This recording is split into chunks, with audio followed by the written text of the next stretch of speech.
What is happening, Whisper Nation? Big Travy here, as promised, going live, talking some running back trust issues. Some guys you may be having a hard time coming to grips on, determining if you're going to be drafting those guys based on what's going on. We're going live with Stepmom Lauren. That's at Stepmom Lauren.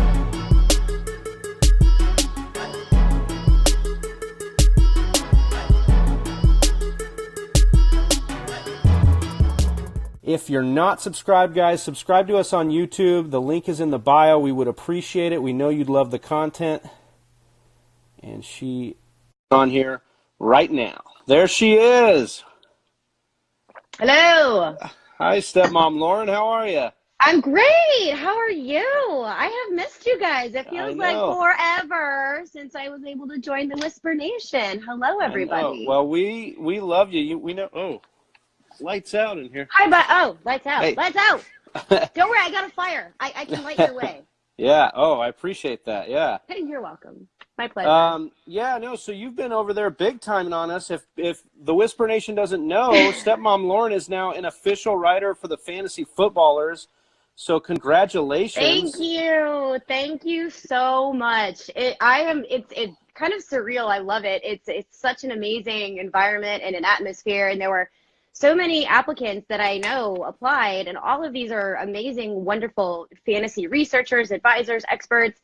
So I feel so honored that I was chosen to be a part of the team, and it's been a whirlwind. I absolutely love it, but that doesn't mean I can't be with you guys, with the Whisper Nation. I love you guys. Well, we appreciate. Yeah, we appreciate it, and we're all about you growing. We knew you were special. We knew you were headed for big things, and we wish you the best. So you're very sweet. Thank you. I appreciate it. I appreciate it. And now the Fantasy Footballers are stuck with me, so now they're kind of like, wow, this girl's crazy too. Wow. What did we get into? All over the place. I know.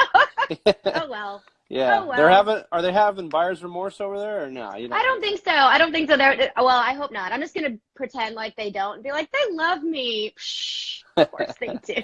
Yeah. Who doesn't? Exactly. That is a great point. Well, here's a couple guys that we may not love all the way. Maybe not all of them. We're having some trust issues with them, so I want to dive in. You wrote an awesome article for us. It's up on the website now, thefantasywhispers.com. And it's these trust issue running backs. So we're going to dive into them a little bit and maybe go a little bit beyond the article. Yeah. Hold on real quick. I'm sorry. Seth, yes, I am your aunt. Hi, honey. Wow. My nephew's here. Hi, Boo. Love you. Yeah, I saw that. Sorry, I just had to throw that out there. I apologize. Continue. The comments are going wild over here, so I'm just trying to so anyways, we're going to dive into these 4 running backs. You discussed them in this article. We're going to go a little more in-depth on those trust issues with those. And why don't we just start off at the top here with Dalvin Cook. This is a guy, he's the highest ADP of all 4 guys we're going to talk about right now.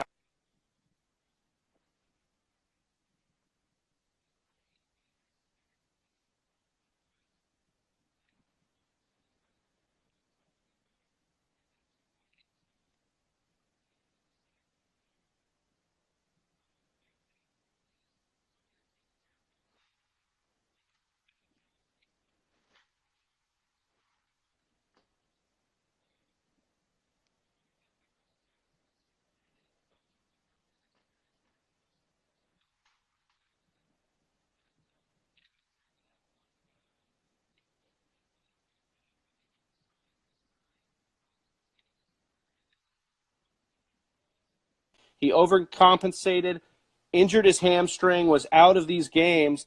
But if you look at the games that he did play, and especially that last month of the year, Lauren, he was averaging over 15 carries, 103 all-purpose yards, and 18.1 fantasy points per game, which made him the RB7 in PPR formats. So for me, I'm excited because I think that in that second year, we're going to see him actually bounce back, get healthy, and get strong. And I actually love this outlook. And I think that Dalvin Cook's ADP right now, if you were drafting right now, you got to be licking your chops. But unfortunately, we're not drafting right now. So we're not yet. And ADPs always change. So This is, again, it's early. We're not really going into the, August draft scene yet. So, again, it's going to be kind of relative, until we can really hammer down some numbers. But just like you said, Dalvin Cook is a beast. He is an awesome running back. He is a pass-catching running back. He is a line of scrimmage running back. He is nimble. He is fast. And like you mentioned, the number one thing for him is his rival is gone. And his rival was not Latavius Murray. His rival was John DeFilippo. He's gone. He's out. Bye-bye. So when he got fired after week 14, let me just reference my numbers, make sure I have them correct. After week 14, he went for 19 rushing attempts, 136 yards, and 2 touchdowns. His average before that week under DeFilippo was 11 and a quarter yards. This is average over 8 games. I think it was like something 40 yards a rush on average per game. That's it, and no touchdowns. So as soon as DeFilippo's out, here comes Dalvin Cook, because guess what? He's really good. And I am so excited about what he can do. And like you said about his ADP, I hope it drops. I hope it drops. Yeah, that would be great. He could be such a steal, and especially for those folks who are going to be drafting later in the rounds. There is so much meat, and there is so much just juicy picks that are waiting for you at that end. Like, I do have an article up with the fantasy footballers about how much I love David Johnson.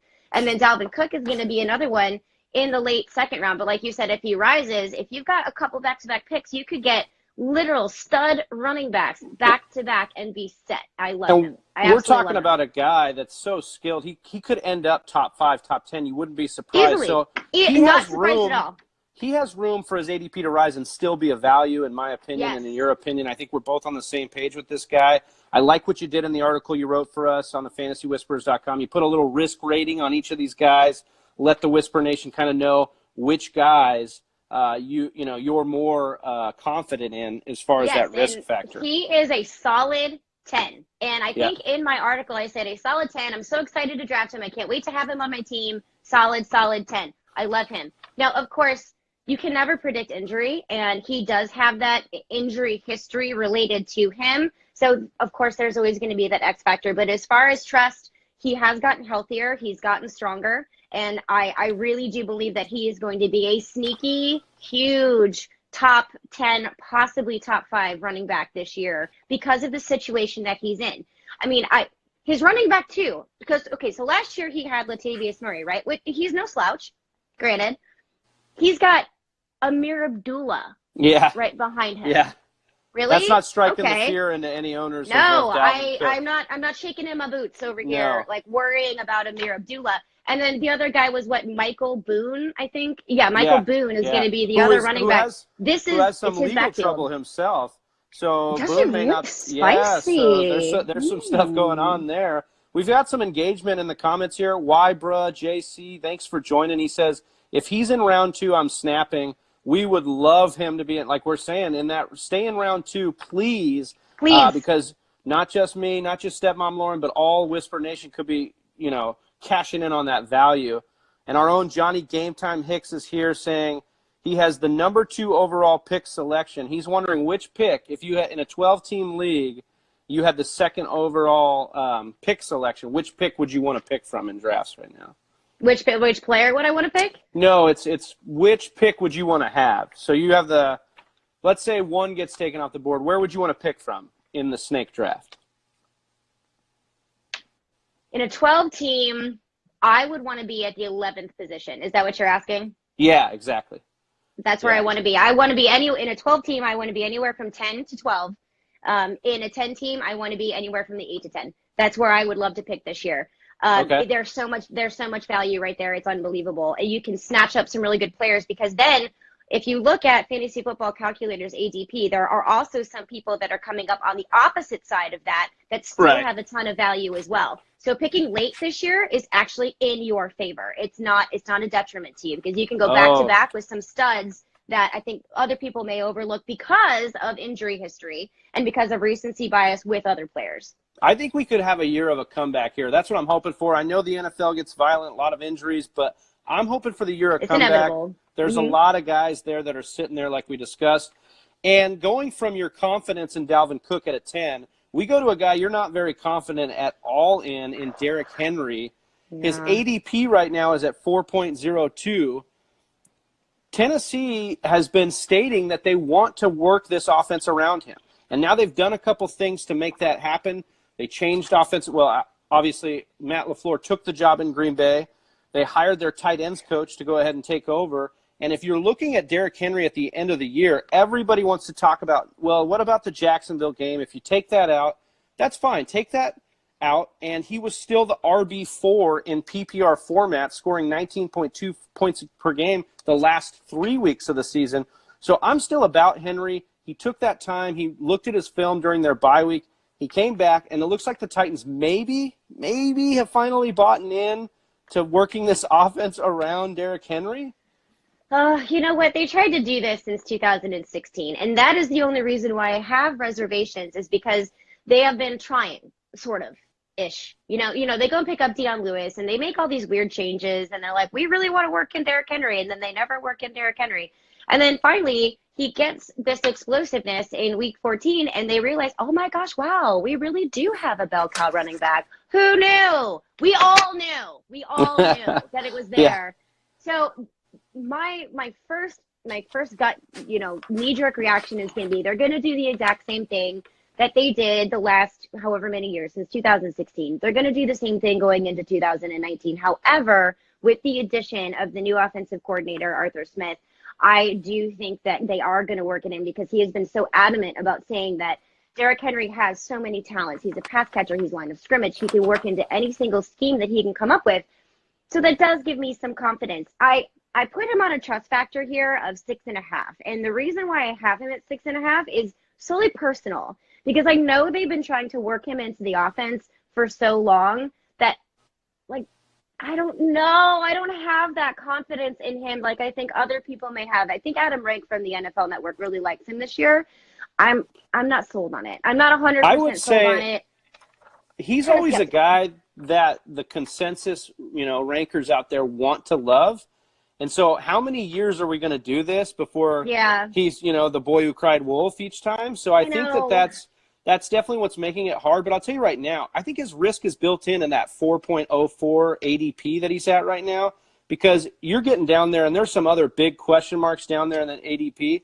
This is a guy that could literally turn around, and if anybody in this league can handle 30, 50 carries a game, obviously not 50, it's Derrick Henry. He's a beast of a dude, so we love that. Just want to say hi to some – I have him – so just real quick, I think I have what I saw. I could be totally wrong because I looked at numbers all day today and my brain is semi-fried. But I saw him going in half-point PPR at 211 is what I saw him going at. So 11th pick, in the second round. I wonder if that ADP is just got – I put these notes together the other day, so I'm sure the ADP could have even rose from there. That's pretty crazy. I don't know. I don't see him now. But that's okay. But either way.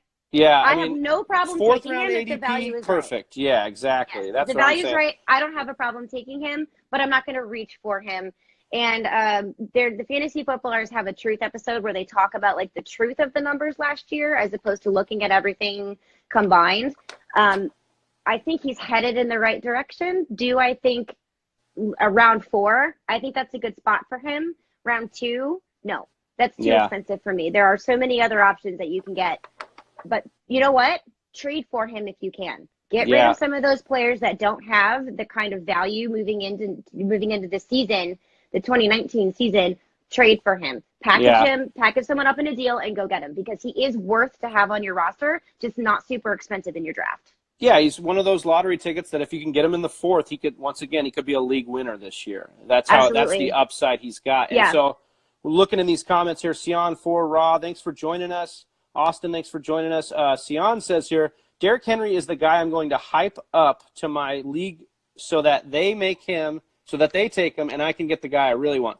Not a bad strategy. Perfect. Not a bad strategy unless he hits. then you're That always goes. That's fantasy, right? Knows? Exactly. Yeah, that's fantasy. Austin says the new Jay Ajayi. That's some tough love there. Oop. That is interesting. I like that comparison. That does kind of make sense. I see where you're coming from. Yeah, but a lot of hype coming into the year, but he doesn't seem to ever really come to full fruition on that hype. But here's the difference. Jay Ajayi really hasn't ever been in an offense that has really supported him as a running back. Him as a bell cow running back. Look what happened in Miami. Adam Gase was like, you didn't invite me to your birthday party. I am not going to run you in the game. In fact, I'm going to keep you home when we go on the road. That's the kind of environment that Jay Ajayi had to be in. Yeah. Derrick Henry has the potential to be in a completely different offense I that is tell you what, solely focused on him. if they're going to be in the not smart business of telling the entire league what they're going to do and give Derrick Henry the ball a million times, I'll sign up for that. But only at that ADP. So moving on, True. we're looking at a guy who's also around that same area as Derrick Henry, and that's Devonta Freeman. So he's at the 404 spot. Henry was at the 402 based on these notes. So my big thing here is Coleman's gone. So a couple years ago, they paid Freeman to be their big-time back. He's had some spotted health issues over this time. But Coleman now has now walked. They didn't do a lot to try and keep him. Yes, I know Ito Smith exists. I know he's there. But we saw Ito Smith. We saw kind of what he could be. Freeman is a guy, very few running backs are better on first down running for yardage than Freeman. And if we look at this guy, he's only a couple years removed from getting 73 catches in 2015. So with Dirk Cutter coming in, I was initially scared because Dirk Cutter is a guy that has always aired it out. He's never really relied on a running back. But I think if I'm looking at this, Dan Quinn, defensive-minded head coach, I think he's really going to try and lean in that run. The money is there for them to commit to him. If he stays in the fourth round, Freeman is another value. What say you, Stepmom Lauren, about Devonta Freeman? I love Devonta Freeman, and it might be like a fool me once, shame on you, fool me twice, shame on me, fool me thrice, shame on me, whatever. I don't know. I really, what is like the Devonta fool Freeman. me four times? What is that? I think a black hole just opened up in my brain trying to think about that. I have no idea. I don't know. Some smart Latin people, you figure it out. I have no idea. So here's what I know based on how they finished, right? So they finished 7-9. And they were 27th ranked in the run game. I mean, that's horrific. So Yeah. I understand you have someone like Dirk Cutter who has a really pass-heavy game. He likes to air out the football. That's fine, but you can't air out the football with consistency or production and first down efficiency and points unless you have some kind of run game to spread the field. And they missed that in Freeman when he was injured. They only averaged 98.3 yards a game when he was gone last season. They need a run game. And he has gotten all of – okay, just real quick. So he had the potential to come back last season in the playoffs if the Falcons would have actually made it to the playoffs. Alas, they did not. So he was actually healthy. So he's had a ton of time to get his mind right, get himself focused. I mean, he's never really had off-field issues. He's not that kind of person. But getting yourself healthy, getting yourself back into that, I got a chip on my shoulder, and that's how Dan Quinn sees him. He has something to prove.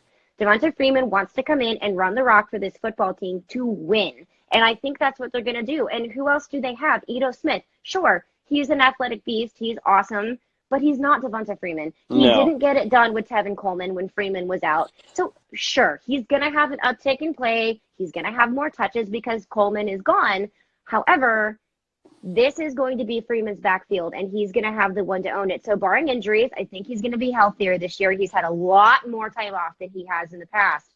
I think he's really going to take it, and I really, really like him. That's why my trust in him is at 8.5 because I like him a lot. The only thing I do work – yeah, go ahead. And he's still younger. I mean, he's still not an older back. And because of the time off, if you really want to discount the age, you can because of some of the extra time off he's had because of injury. So what do you got in there, huh? Not water. Sure. Water with lemon. Yeah. So from the comments here, why bruh JC asks, do you think the Falcons are going to draft a touchdown vulture? Interesting case here, but I think that Freeman is that back that's built to be their goal line back.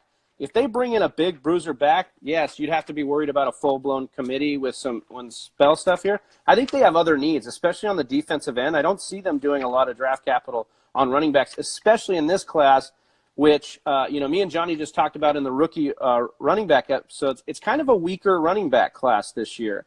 And so if you guys missed that episode, go check it out on YouTube. The link is in our bio.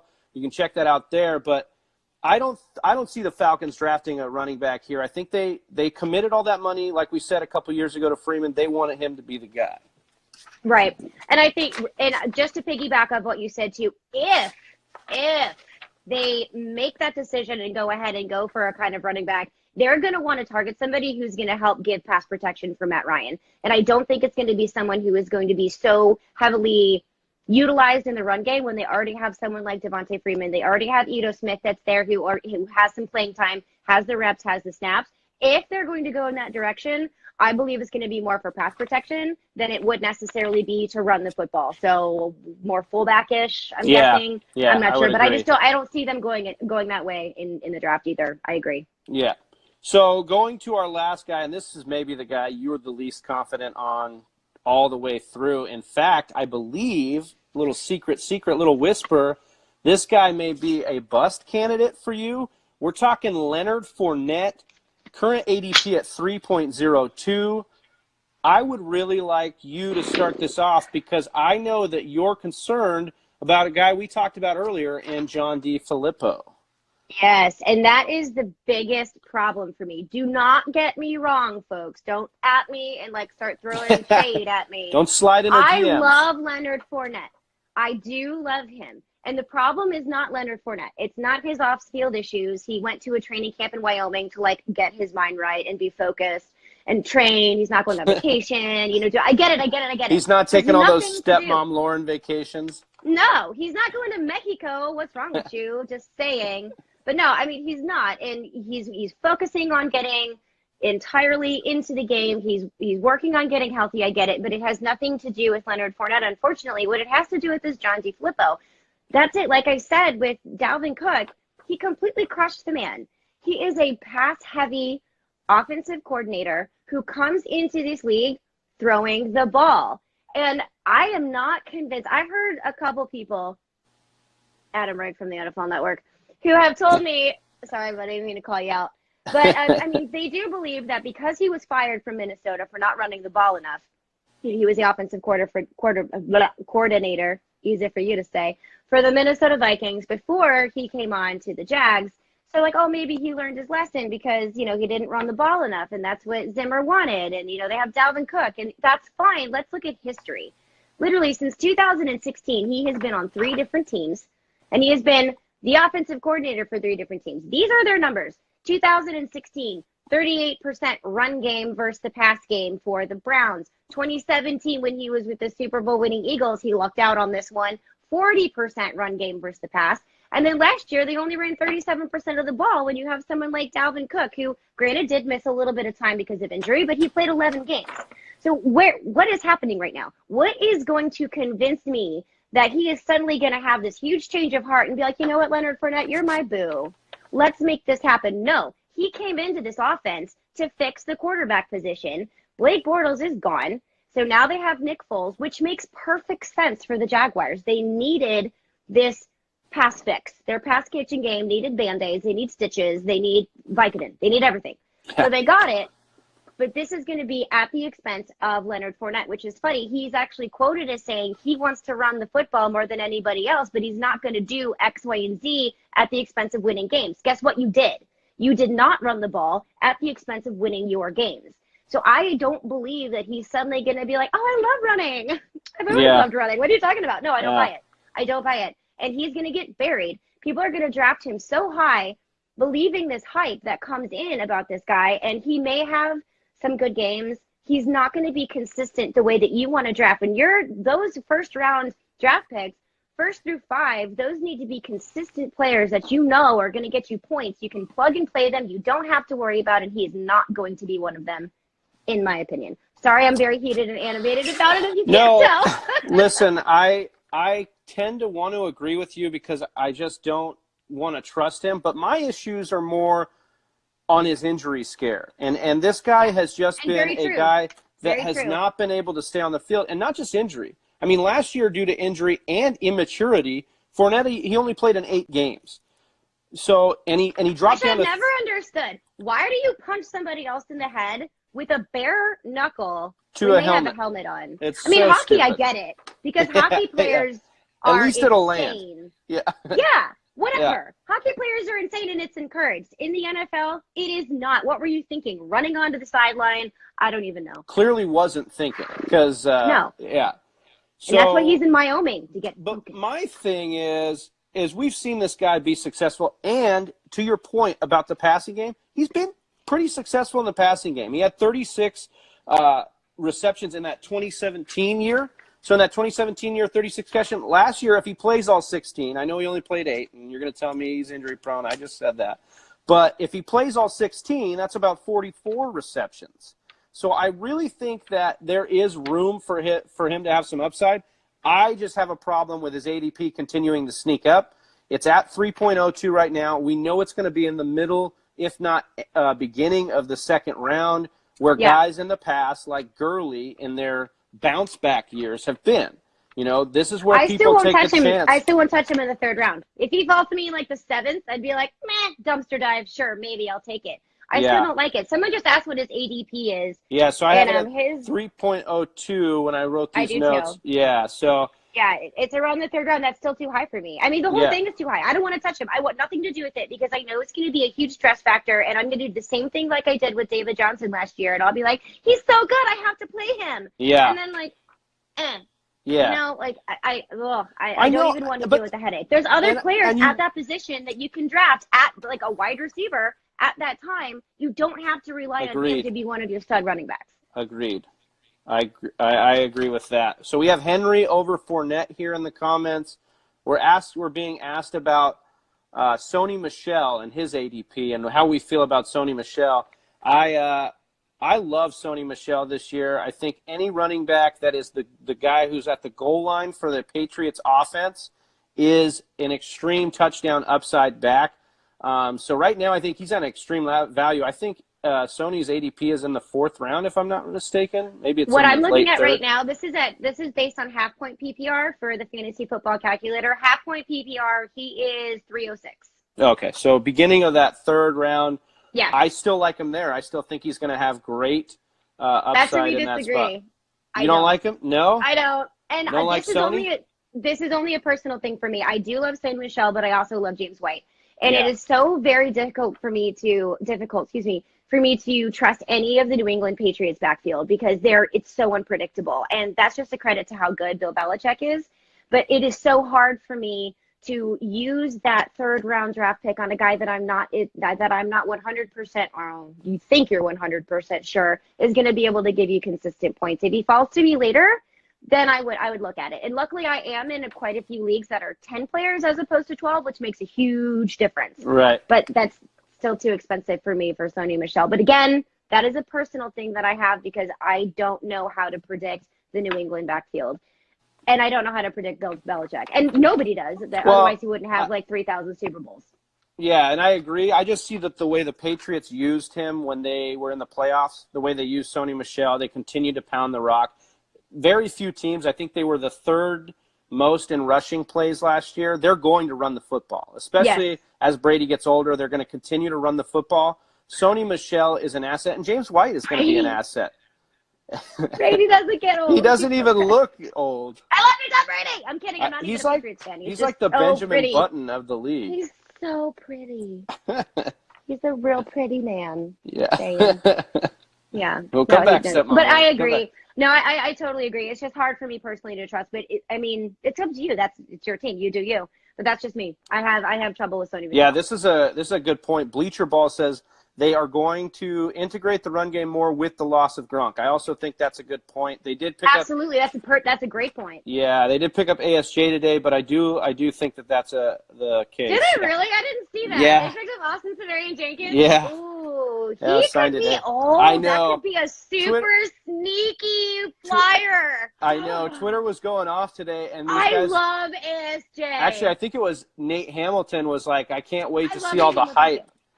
So ASJ was a guy I always wanted to like. You know, I picked him up a couple times in his stints. And you get him with Brady. I mean, if that guy stays healthy, the touchdown upside there is unreal. Oh, my gosh. He is an absolute athletic monster in the red zone and in the end zone. He would be touchdown dependent. Absolutely. I completely get that. Yeah. But the tight end position is a dumpster fire. So why not take a flyer on ASJ? And I don't think even like how high is his ADP really going to get? People are still going to like, yes, of course, Brady's tight end is going to get some hype, but in this tight end landscape, it's not going to be that same trust as Gronk. So hopefully you can take a flyer on ASJ. Yeah. Well, Stepmom Lauren, I just want to thank you. This was an awesome episode. Great interaction from the Whisper Nation. We appreciate Appreciate you guys showing up and showing out. And we appreciate Stepmom Lauren, as always, joining us over here. Just wanted to let you tell the Whisper Nation where they can catch you. You can catch me almost anywhere at Stepmom Lauren. So if you go onto YouTube and search Stepmom Lauren, you'll find my channel pop right up. I am on Instagram at Stepmom Lauren. I am on Twitter at Stepmom Lauren. I am on Facebook /Stepmom Lauren. I'm also in Adam Rank's comments, and I think next week I actually might be on his Rank Book Live if he does that. I think I might be on there. You can find my articles with you guys. Hey-o. And also with Fake Pigskin, and I am also now a writer for the Fantasy Footballers. So you can find all my work there. I tweet about it. I put it on Instagram, and I put it on my Facebook page. So I'm kind of all over the place. Also might be co-podcasting with Ball Blast with Kate. That's going to be exciting. That should come out in a couple weeks too. So I'll be all over the place. I'll let they y'all do know. great. They do great stuff. Lauren, yeah, they do. They're great. I just downloaded Ball Blast last week. Been listening to them. Some good stuff over there. Great They're ladies. hilarious. So, I love those ladies. It's gonna be a hot mess fun. I can't podcast. wait. I can't wait. That's gonna be great. So much fun. Well, thanks so much again, Lauren. Thank you, Whisper Nation, and we're out. I'm Big Travy. That's Stepmom Lauren. You guys have a great day.